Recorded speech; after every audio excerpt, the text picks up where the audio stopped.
Podemos sentar, meus irmãos? Eu vou passar a palavra ao nosso irmão presbítero Sérgio, que vai ministrar a devocional dessa manhã.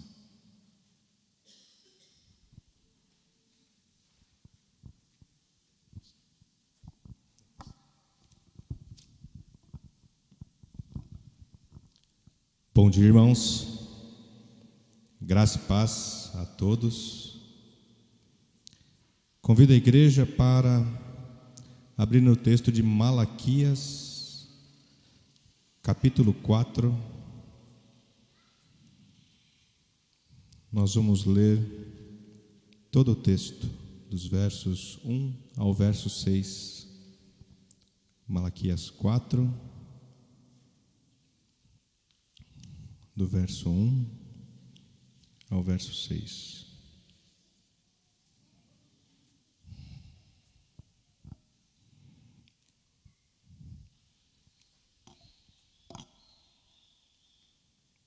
E o texto diz assim: Pois eis que vem o dia e arde como fornalha, todos os soberbos e todos os que cometem perversidade serão como restolho. O dia que vem os abrasará, diz o Senhor dos Exércitos, de sorte que não lhes deixará nem raiz nem ramo. Mas para vós outros que temeis o meu nome, nascerá o sol da justiça, trazendo a salvação nas suas asas. Saireis e saltareis como bezerros soltos da estrebaria. Pisarei os perversos, porque se farão cinzas debaixo das plantas de vossos pés. Naquele dia que prepararei, diz o Senhor dos Exércitos. Lembrarei-vos da lei de Moisés, meu servo, a qual lhe prescrevi em Horebe para todo Israel, a saber, estatutos e juízos. Eis que eu vos enviarei o profeta Elias, antes que venha o grande e terrível dia do Senhor. Ele converterá o coração dos pais aos filhos, e o coração dos filhos a seus pais, para que eu não venha e fira a terra com maldição. Amém? Pai, em nome de Jesus, nos alegramos, Senhor, quando estamos diante da Tua palavra, Senhor. Nos ajuda nesta hora, Senhor, a compreender, entender, aplicar a Tua palavra em nossas vidas, Senhor. Recebê-la, Senhor, de coração grato. Obrigado, Senhor, pela Tua palavra que nos ensina, nos exorta. Em nome do Seu Filho amado, Jesus. Amém. Amém. Esse livro de Malaquias, ele é um livro um tanto quanto especial. Embora toda a palavra seja muito especial.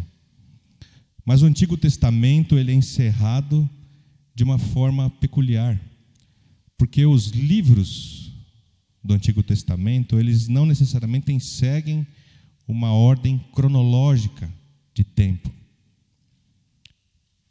Mas Malaquias, segundo a tradição, ele é o último livro escrito da Bíblia. Ou pode-se dizer que sim, Malaquias foi o último profeta do Antigo Testamento, e Malaquias o último livro a ser escrito. Outros livros foram escritos na mesma época, como Crônicas. Mas se nós formos analisar Crônicas, ele está lá para o meio do Antigo Testamento. Esdras e Neemias também são textos da mesma época. Mas Malaquias, então, ele é o último texto a ser escrito.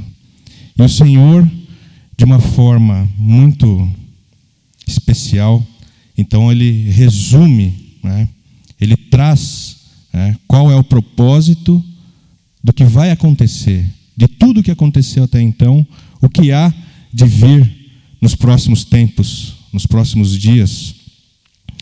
E aí ele, do verso 1 ao verso 3, a gente vê aqui o caráter eletivo de Deus.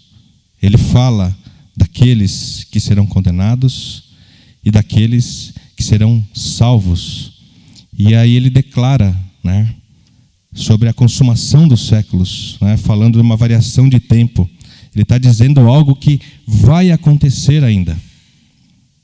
Ele aponta lá para frente. E ele diz: um dia em que eu ainda prepararei. Então ele afirma que é um dia do qual ele ainda vai preparar. Será uma surpresa para nós, para todos nós, esse dia. Nós não sabemos, e o próprio Senhor Jesus diz: nem eu sei, somente meu Pai cabe saber este dia. Então, dos versos 1 a 3, ele diz: pois eis que vem o dia e arde como fornalha, todos os soberbos e todos que cometem perversidade serão como restolho. E no verso 2, mas para vós, outros que temeis o meu nome, nascerá o sol da justiça, trazendo salvação nas suas asas, saireis e saltareis como bezerros soltos da estrebaria. Ou seja, quem já foi de sítio e abriu uma estrebaria e viu um bezerro saltitante, dá para ver a alegria que será a salvação no tempo vindouro, no tempo em que o Senhor preparará para aqueles que hão de ser salvos. Mas, se nesses 3 primeiros versículos o Senhor declara uma palavra para o futuro, ele diz o seguinte agora: mas hoje, trazendo para o dia de hoje, o que temos para os nossos dias? E aí ele fala: lembrai-vos da lei de Moisés, meu servo, a qual lhe prescrevi em Horebe para todo Israel, a saber, estatutos e juízos.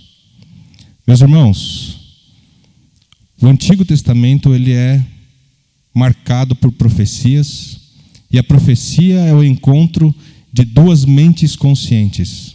É o Senhor falando ao profeta e o profeta falando ao povo. O Senhor falando ao profeta e o profeta falando ao povo. O profeta ele recebia a mensagem do Senhor através de visões, através de sonhos. E em situações como o caso de Moisés no Horebe, o Senhor falou particularmente a Moisés, falou aos ouvidos de Moisés. Só que, sendo Malaquias então o último profeta do Antigo Testamento, isso significa que as profecias cessarão, ou estavam cessando, acabando. Deus então não estaria mais falando aos pais pelos profetas. Ele falou muitas vezes e de muitas maneiras aos pais pelos profetas. Mas agora, hoje, o que ele nos deixa? Lembrai-vos da lei de Moisés, estatutos e mandamentos. É isso que eu lhes deixo. E quando ele diz isso, ele está dizendo a respeito disso. Esses são os estatutos e leis de Moisés, que ele deixa a nós. Todas as profecias estão aqui. Não temos mais profetas nos nossos tempos. Se precisamos de exortação, a exortação está aqui. Se precisamos de conselho, o conselho está aqui. Se precisamos de ânimo, o ânimo está aqui. Se precisamos de cura, de remédio, está aqui. Se precisamos saciar a nossa fome, a nossa sede, está aqui. Mas aí o Senhor, então, ele nos dá nos versos 5 e 6 uma informação muito importante. Ele diz: eis que vos enviarei o profeta Elias, antes que venha o grande e terrível dia do Senhor. O profeta Elias, ele nasceu, viveu e executou o seu mandato, né? Ou a sua missão, 900 anos antes de Cristo. E aqui em Malaquias, a gente está 450 anos antes de Cristo. Então, há uma profecia de que um novo Elias havia de vir. Elias ele era um profeta um tanto quanto forte nas suas palavras, de uma personalidade extremamente autêntica, exclusiva dele. E Deus então vai mandar um novo Elias antes que venha o dia terrível do Senhor, grande e terrível dia do Senhor. Quem será esse Elias? E qual é a missão dele? E a missão dele diz: ele converterá o coração dos pais aos filhos e dos filhos aos pais. Ele vai trazer, então, restauração no seio da família. O quão importante é os pais cuidarem bem dos seus filhos, educarem bem os seus filhos.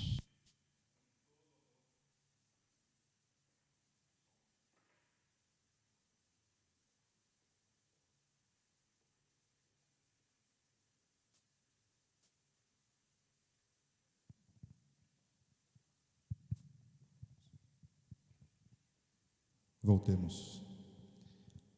Como é importante, então, os pais cuidarem bem dos seus filhos, educarem os seus filhos. E aqueles que não têm filhos, terem o compromisso de educarem as próximas gerações, aqueles pequenos que estão diante de nós, sob nossa responsabilidade, perto de nós, porque são muitas as necessidades. Mas quem será então esse Elias? E no Evangelho de Lucas, em todos os evangelhos, Mateus, Marcos, Lucas e João, fala a respeito deste Elias, mas o Evangelho de Lucas, ele trata desse Elias com muita propriedade, com muitos detalhes. E aqui no capítulo 1,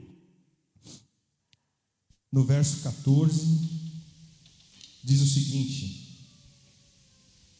a respeito então desse novo Elias: em ti haverá prazer e alegria, muitos se regozijarão com o seu nascimento. Como é bom quando a gente cria filhos, educa filhos, e a gente se alegra com eles. E as pessoas olham para os filhos e falam: puxa vida, que jovem abençoado, que filhos abençoados. Isso para os pais é a maior alegria que a gente pode receber. Mas como é que a gente pode ter filhos abençoados?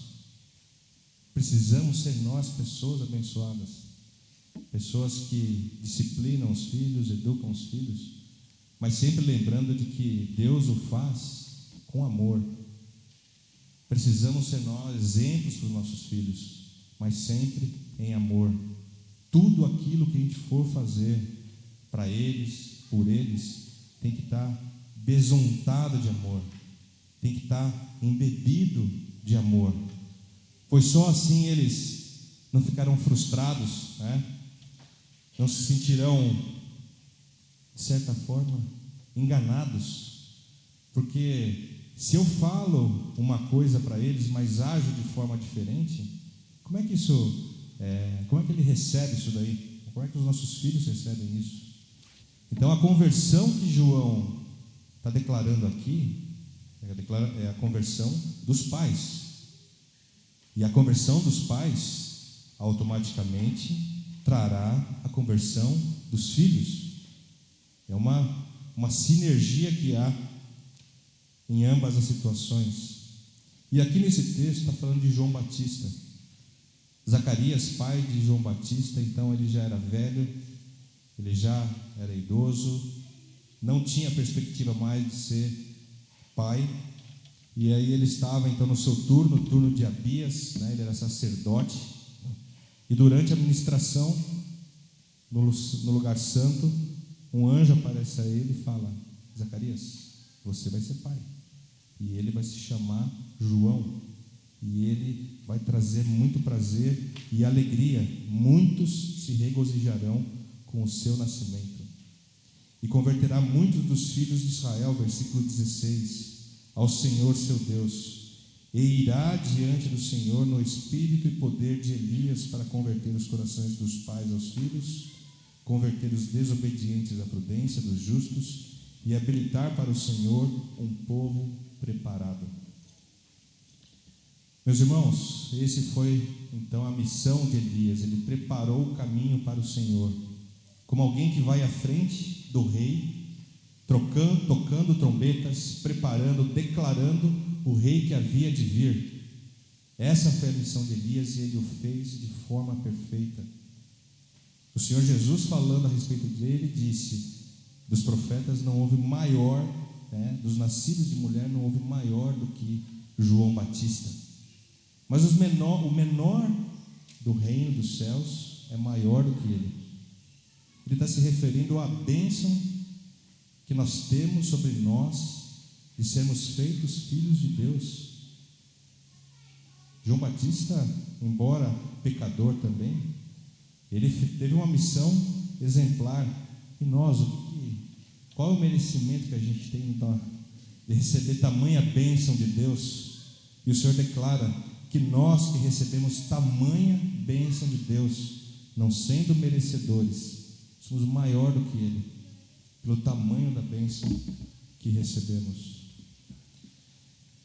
E no verso 67, Zacarias, seu pai, cheio do Espírito Santo, ao saber então que o seu filho estava por vir, aliás, havia nascido, profetizou dizendo: bendito seja o Senhor Deus de Israel, porque visitou e redimiu o seu povo e nos suscitou plena e poderosa salvação na casa de Davi. Ou seja, ele está declarando uma palavra sobre o seu filho, profetizando sobre ele. O fato de não haver profetas nos nossos dias não significa que a gente não possa declarar uma palavra sobre os nossos filhos, profetizar sobre eles. Quando nós trazemos nossos filhos, os infantes, para o batismo, é uma declaração de que nós temos responsabilidade sobre eles, de que nós cremos por eles, e que através das nossas vidas nós o encaminharemos para uma vida de santidade, uma vida digna perante o Senhor, e trabalhando assim um legado, porque assim como nós hoje adultos temos responsabilidades, eles um dia terão essa responsabilidade também. Então, meus irmãos, propósito nosso, o maior propósito de um pai na terra é justamente educar os filhos no caminho do Senhor, para que eles um dia deem continuidade a esse legado, que os filhos dos filhos se convertam ao Senhor, e os filhos dos filhos dos filhos também. Essa é a nossa missão. E para encerrar,